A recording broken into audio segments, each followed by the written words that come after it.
Video like जरूर कर लीजिए और ऐसे वीडियो लगातार फ्री में पाने के लिए चैनल को तुरंत सब्सक्राइब कर लीजिए और बेल आइकन को जरूर टैप कर लीजिए ताकि आगे भी सारे वीडियो आपको मिलते रहे। यूट्यूब में फॉलो करते हैं तो प्लीज ये वाला फ्री टेलीग्राम चैनल जरूर ज्वाइन कर लीजिएगा। सारे नोटिफिकेशन सारे अपडेट यहीं पे आते हैं, ध्यान रखिए। स्वागत है आपका यूपीपीएससी बेस्ड ऑनलाइन कोचिंग के इस यूट्यूब चैनल पर। आज की इस वीडियो में हम लोग ज्योग्राफी के एक सेक्शनल टेस्ट का डिस्कशन करेंगे। यह यूपी ट्रिपल एससी पीटी के लिए अत्यंत महत्वपूर्ण है और साथ ही साथ जो अन्य एग्जाम है उसमें भी यहाँ से प्रश्न बन सकते हैं। तो चलिए दोस्तों शुरू करते हैं आज के इस इंटरेस्टिंग क्लास को।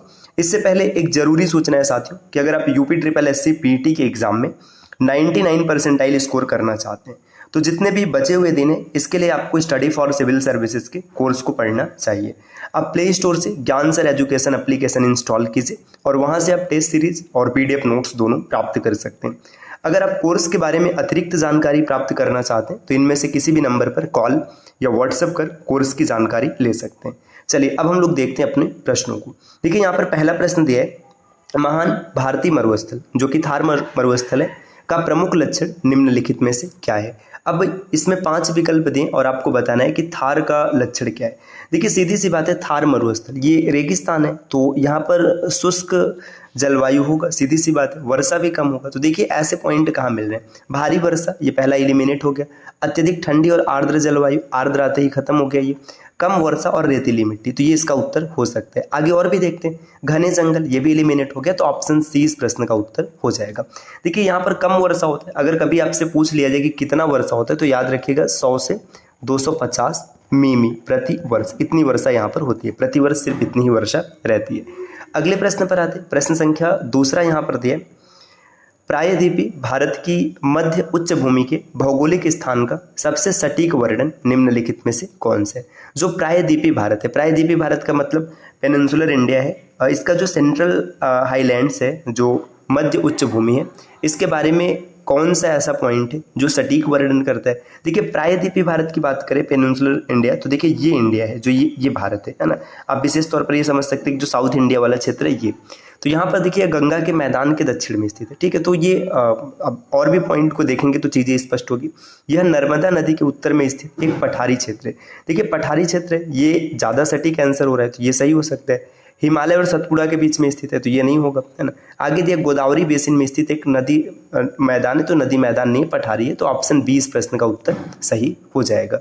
चलिए अब अगले प्रश्न पर आते हैं। प्रश्न संख्या तीसरा यहाँ पर दिया हुआ है, निम्नलिखित नदियों में से किस एक नदी का उद्गम स्थल अरावली पर्वतमाला है, आपको ये बताना है। यहाँ पर नदियों का नाम बताया गया, दृश्यद्वंती, लूनी, चंबल और सरस्वती। आपको बताना है कि इसमें से कौन सी एक ऐसी नदी है जिसका उद्गम स्थल अरावली पर्वतमाला। तो सबसे पहले दृश्यद्वंती नदी, इसका तो नाम आपको पता होना चाहिए। जैसे दृश्यद्वंती आपको दिख रहा है तो अभी समझ में नहीं आएगी क्या, तो जो घग्गर नदी है ना, घग्गर, इसी को दृश्यद्वंती कहा जाता है। पहले मतलब पुराणों में कहा जाता था, घग्गर को दृश्यद्वंती कहा जाता था। तो अब घग्गर का उद्गम स्थल आप पता कर लीजिए, चीज़ें हो जाएंगी। दूसरा है लूनी, तीसरा है चंबल और चौथा है सरस्वती और पांचवा दिया इसमें से कोई नहीं। तो अब देखिए इन सब विकल्पों का अगर विश्लेषण करेंगे तो ये चीज़ क्लियर हो गया कि जो घग्गर नदी है यही है, मतलब पहले कहा जाता था। घग्गर नदी निकलता कहाँ से है, तो ये देखिए ये हिमाचल प्रदेश के शिवालिक पहाड़ियों से निकलता है और यहाँ पे अरावली पर्वत बोला जा रहा है, तो पहला तो एलिमिनेट हो गया, इसका ऑप्शन ये नहीं हो सकता। अब लूनी की बात करें, लूनी नदी कहाँ से निकलती है तो इसके बारे में आपको तथ्यों को पता करना पड़ेगा। देखिए लूनी का अगर उद्गम स्थल देखा जाए कि लूनी का उद्गम स्थल क्या है, तो ये शायद राजस्थान है, शायद। 1 मिनट इसको रुक के थोड़ा सा मैं रिमाइंड कर लेता हूँ। हाँ राजस्थान है, ठीक। ये चीज़ें मतलब पता है, ये चंबल और लूनी को लेकर थोड़ा सा कन्फ्यूजन था, तो ये राजस्थान है, तो ये अरावली पर्वत है, यहाँ पे राजस्थान सही हो सकता है। चंबल एमपी है और सरस्वती अभी विलुप्त हो चुका है, तो ऑप्शन 20 प्रश्न का उत्तर हो जाएगा। अगले प्रश्न पर आते हैं। नेक्स्ट प्रश्न संख्या 4 दिया है, अभिकथन एक दिया है ए और इसके बाद इसका कारण दिया है आर। आपको बताना है कि इसमें से कौन सा सही है। तो चलिए देखते हैं, चीज़ों को पढ़ते हैं। देखिए उत्तर भारत के मैदान भारत की कृषि व्यवस्था के लिए अत्यंत महत्वपूर्ण है, बिल्कुल सही है। जो उत्तर भारत के मैदान है कृषि के लिए अत्यंत उपयोगी हैं। इन मैदानों में गंगा, सिंधु और ब्रह्मपुत्र नदियों द्वारा लाई गई जलोढ़ मिट्टी पाई जाती। देखिए जलोढ़ मिट्टी कृषि के लिए काफ़ी महत्वपूर्ण है, तो ये भी सही है। तो पहला भी सही है और दूसरा भी सही है और ये इसकी व्याख्या भी कर रहे हैं, तो ऑप्शन हो जाएगा कि ए और आर तो दोनों सही है और आर की सही ए जो है कि सही व्याख्या आर कर रहा है, तो ऑप्शन सी इस प्रश्न का उत्तर बनेगा। अगले प्रश्न पर आते हैं, प्रश्न संख्या 5। यहाँ 5 का मतलब ये देखिए नेक्स्ट दिया है, ये सैंपल स्टडी मटेरियल है, इसलिए बीच बीच में चीज़ें मतलब कुछ प्रश्न मिसिंग है। अगला प्रश्न दिया है, इनमें से कौन सी विशेषता हिमाचल या निम्न हिमालय श्रेणी के बारे में सही नहीं है। जो निम्न हिमालय है इसके बारे में कौन सा तथ्य यहाँ पर सही नहीं है, ये चीज़ देखते हैं। देखिए इस हिमालय में सबसे लंबी और सबसे महत्वपूर्ण पीर पंजाल श्रृंखला है, जो कश्मीर से शुरू होकर हिमाचल तक फैली। तो देखिए पीर पंजाल श्रृंखला ये निम्न हिमालय में बिल्कुल सही है, और कश्मीर से हिमाचल प्रदेश तक फैली, ये भी सही है। अगला पॉइंट दिया, इसका निर्माण मुख्यतः अत्यधिक संपीड़ित और परिवर्तित शैलों से हुआ है, ये भी सही है। तीसरा पॉइंट दिया, यह क्षेत्र अपने हिल स्टेशनों जैसे शिमला, मसूरी, नैनीताल, रानीखेत, दार्जिलिंग आदि के लिए जाना जाता है, तो ये भी बिल्कुल सही है। अब चौथा पॉइंट दिया, यह श्रेणी हिमालयी फ्रंटल व्रंश HFF द्वारा उत्तरी मैदान से अलग होते हैं। देखिए यहाँ पे HFF का नाम बताया जा रहा है, जबकि जो अलग होता है ये MBF के माध्यम से अलग होता है, MBF मेन बाउंड्री फ्रंट। तो ये पॉइंट गलत हो जाएगा, ऑप्शन डी इस प्रश्न का उत्तर हो जाएगा।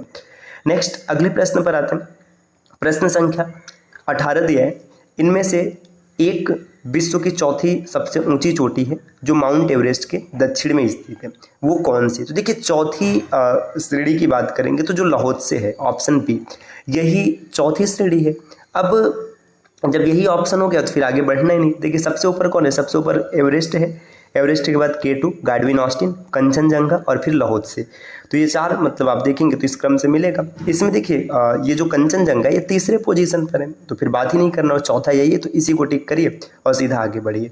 नेक्स्ट अगले प्रश्न पर आते हैं, प्रश्न संख्या 19 यहाँ पर दिया गया कि निम्नलिखित पर्वत श्रेणियों में को उत्तर से दक्षिण की दिशा में क्रमबद्ध लाने पर कौन सी पर्वत श्रेणी द्वितीय स्थान पर आएगी। देखिए उत्तर से दक्षिण जब इसको आप व्यवस्थित करेंगे तो कौन सा मतलब द्वितीय श्रेणी पर, माफ कीजिएगा दक्षिण से उत्तर बोला है भाई, दक्षिण से उत्तर व्यवस्थित करने पर दूसरे स्थान पर कौन आएगा, मतलब साउथ वाले को पहले रखना है, फिर इसके ऊपर, फिर इसके ऊपर, मतलब इस तरीके से पहले नीचे, फिर इसके ऊपर, फिर इसके ऊपर, इस क्रम में आपको सेट करना है। तो देखिए इस क्रम में अगर आप देखेंगे तो सबसे ऊपर ट्रांस हिमालय है, तो जो सबसे मतलब उत्तर में है, तो ट्रांस हिमालय। देखिए कराकोरम ये तो ट्रांस हिमालय का हिस्सा हो गया, मतलब ये आंसर आपका नहीं हो सकता।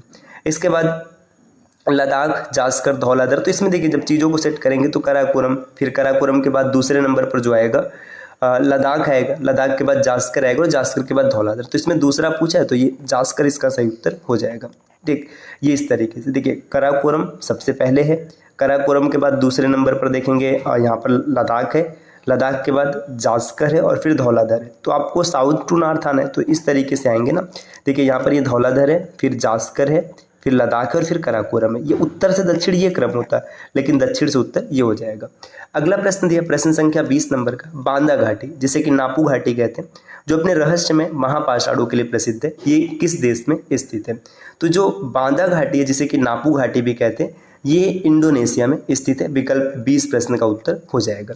चलिए अगले प्रश्न पर आते हैं, प्रश्न संख्या 21 यहाँ पर दिया गया। 21 नंबर के प्रश्न में पूछा गया है, आपको ये बताना है कि नीलगिरी पहाड़ियों की स्थलाकृतिक स्थिति उन्हें कौन से दो अलग अलग पर्वतीय तंत्रों के संगम बिंदु के रूप में परिभाषित करती। देखिए नीलगिरी पर्वत ये साउथ इंडिया में पश्चिमी घाट और पूर्वी घाट का संगम स्थल माना जाता है। तो ऑप्शन सी इस प्रश्न का उत्तर हो जाएगा, पश्चिमी घाट और पूर्वी घाट। अगले प्रश्न पर आते हैं, प्रश्न संख्या 21 के बाद देखिए 37 दिया है। अब 37 पता है क्यों दिया है, क्योंकि ये सैंपल मटेरियल है तो इसमें कुछ चीज़ें यहाँ पे मिसिंग है। ये दिया गया मनाली रिफाइनरी भारतीय राज्य में स्थित एक तेल रिफाइनरी है। देखिए जो मनाली रिफाइनरी है ये तमिलनाडु में है, तो तमिलनाडु इसमें देखो ऑप्शन कहाँ पर है, ऑप्शन डी में है, तो तमिलनाडु को टिक करेंगे। अगले क्वेश्चन पर आते हैं, प्रश्न संख्या 38 दिया है, निम्नलिखित कथनों पर विचार कीजिए। इसमें आपको विचार करना और बताना है कि इसमें से कौन सा सही है। देखिए सबसे पहले दिया भारत पूर्ण रूप से दक्षिणी गोलार्ध में स्थित है। देखिए भारत पूरी तरीके से दक्षिणी गोलार्ध में स्थित है, तो फिर भाई दक्षिणी गोलार्ध में स्थित नहीं है, तो पहला तो गलत हो जाएगा। भारत में वर्तमान में 28 राज्य और 7 केंद्र शासित प्रदेश है। देखिए बोला जा रहा है कि 28 राज्य है और 7 केंद्र शासित प्रदेश है, तो 28 राज्य और 7 केंद्र शासित प्रदेश नहीं, ये तो 8 हो जाएगा, तो ये भी गलत हो गया है ना। तीसरे नंबर पर यहाँ पर दिया गया भारत देश का उत्तर से दक्षिण तक जो विस्तार है ये 3214 किलोमीटर है, तो इस तीसरा इसका सही उत्तर हो जाएगा। तो सिर्फ और सिर्फ कौन सही है, सिर्फ और सिर्फ तीसरा सही है। तो इसमें अगर आप ऑप्शन देखेंगे तो इसमें खाली एक, अच्छा कौन सा कथन गलत है ये पूछा गया है। मतलब कितने कथन गलत है, तो पहला गलत है और दूसरा गलत है, तो 2 कथन गलत है। ऑप्शन बी इस प्रश्न का उत्तर हो जाएगा, क्योंकि ये पूछा गया कि कितने कथन गलत हैं, तो गलत 2 हैं। अगले प्रश्न पर आते हैं। प्रश्न संख्या नेक्स्ट दिया है 39 नंबर का। भारत अपने पड़ोसी देश नेपाल के साथ कितने राज्यों की सीमाएं साझा करता है। देखिए पड़ोसी देश नेपाल की बात करें, अगर आप इंडिया का मैप बनाएंगे, ऐसे एक ऑड सा मैप ड्रॉ करते हैं भाई, ये ऐसा नहीं, इसमें सीरियस मत लीजिएगा कि ये किस प्रकार का मैप है, बस एक चीज़ों को थोड़ा सा स्पष्ट करने के लिए यहाँ पर दिखाया जा रहा है।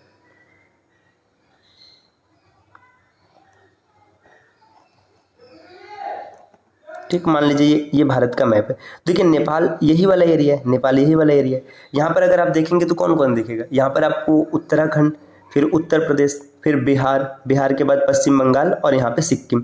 तो 5 राज्यों के साथ नेपाल सीमा साझा करता है, तो ऑप्शन सी इस प्रश्न का उत्तर हो जाएगा। देखिए अगर इधर देखेंगे तो यहाँ पे इधर के एरिया में ये पाकिस्तान हो जाएगा। यहाँ पर ये रुकिए थोड़ा सा, ये मतलब ऐसा हो गया, ये मान लीजिएगा यहाँ पे ऐसे पाकिस्तान आएगा। गुजरात, राजस्थान, फिर इसके बाद पंजाब, फिर जम्मू कश्मीर, लद्दाख। इसके बाद इधर देखिए चीन है, चीन की बाउंड्री आप देखेंगे लद्दाख से लगता है, हिमाचल प्रदेश से लगता है, फिर उत्तराखंड से लगता है, फिर इधर सिक्किम, अरुणाचल प्रदेश। तो इस तरीके से बाउंड्री वाली क्लास है। देखिए ये चीज़ अगर आप कंप्लीट सीखना चाहते हैं तो आप प्ले लिस्ट में जाकर क्लास देख सकते हैं। यहाँ पर दिया है भारत के पड़ोसी देश भूटान के संदर्भ में भारत भूटान सीमा से संबंधित निम्नलिखित में से गलत कथन की पहचान कीजिए। आपको बताना है कौन कौन सा कथन गलत है। पहला पॉइंट दिया, भारत भूटान के साथ 699 किलोमीटर लंबी भूमि सीमा साझा करता है। तो ये 699 नहीं 400 कुछ है, तो ये गलत हो जाएगा। अप्रॉक्सीमेट कंफर्म नहीं, लेकिन 600 नहीं है। भूटान और भारत के बीच की सीमा को खुली सीमा माना जाता है, जिसका अर्थ है दोनों देशों के नागरिक बिना वीजा के या पासपोर्ट के एक दूसरे देश में यात्रा कर सकते हैं, ये भी गलत है। अगला पॉइंट है, भूटान के साथ भारत का अरुणाचल प्रदेश सबसे लंबी सीमा साझा करता है, ये 267 किलोमीटर की सीमा है। तो सिर्फ तीसरा सही है, बाकी पहला दूसरा गलत है, तो ऑप्शन ए इस प्रश्न का उत्तर बनेगा। अगले प्रश्न पर आते हैं। प्रश्न संख्या 45 यहाँ पर दिया गया। 45 नंबर का प्रश्न है कि भारत की जलवायु प्रणाली का सबसे विशिष्ट विशेषता कौन सा है। तो जलवायु प्रणाली देखिए, हिमालय से आने वाली शीत हवाएं ये तो नहीं है, क्योंकि नहीं आते। वर्ष भर समान तापमान ये भी नहीं है। मानसून आधारित मौसमी पवन परिवर्तन ये बिल्कुल सही है, तो ऑप्शन सी इसका उत्तर बन जाएगा। नेक्स्ट अगला प्रश्न देखिएगा, 46 नंबर का दिया, ला नीना जलवायु पैटर्न किस महासागर से विकसित होता है। देखिए जो ला नीना जलवायु पैटर्न है, ये जो विकसित होता है ये प्रशांत महासागर से विकसित होता है, तो विकल्प डी इस प्रश्न का उत्तर बनेगा। ठीक, अगले प्रश्न पर आते हैं। ठीक, यहाँ पे 48 नंबर का प्रश्न दिया, यदि प्रत्येक समय क्षेत्र जो टाइम जोन है इसको 15 देशांतर के अंतराल पर आधारित है, तो 24 समय क्षेत्र को मिलाकर विस्तार किस भौगोलिक दूरी को दर्शाता है। तो इसको आप कैलकुलेट कीजिएगा और इसका सही उत्तर क्या होगा आप कमेंट करके जरूर बताइएगा। 48 नंबर का प्रश्न दिया साथियों, यदि हम ग्रीनविच रेखा जो कि 0 डिग्री देशांतर है से पूरब की ओर बढ़ते हैं, तो प्रत्येक 15 देशांतर पर समय में कितना परिवर्तन होता है, आपको ये बताना है। देखिए अब इस चीज़ को समझिए, 360 डिग्री कवर करने में 24 घंटा लगता है, सीधी सी बात है। अब इसको कैलकुलेट करेंगे तो 30 डिग्री कवर करने में कितना समय लगेगा। देखिए इसको जब पूरा भाग करेंगे, 30 में कहाँ लिख रहा हूँ भाई, इसको काट देंगे ना, 24 से काटेंगे तो 15 आएगा, तो 15 डिग्री कवर करने में 1 घंटा लगेगा। और हम लोग किधर जा रहे हैं, हम लोग पूरब की ओर आ रहे हैं, पूरब की ओर समय आगे बढ़ता है, तो ऑप्शन ए इस प्रश्न का उत्तर हो जाएगा।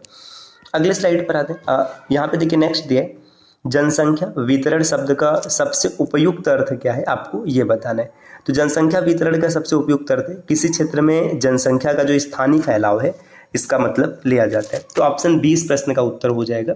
तो साथियों ये एक टेस्ट रहा जिसके प्रश्नों को हम लोगों ने डिस्कस किया है। अगर आप टेस्ट सीरीज को ज्वाइन करना चाहते हैं तो प्ले स्टोर से ज्ञान सर एजुकेशन एप्लीकेशन इंस्टॉल कर आप कोर्स से जुड़ सकते हैं। मिलते हैं आपसे नेक्स्ट वीडियो में, तब तक के लिए नमस्कार।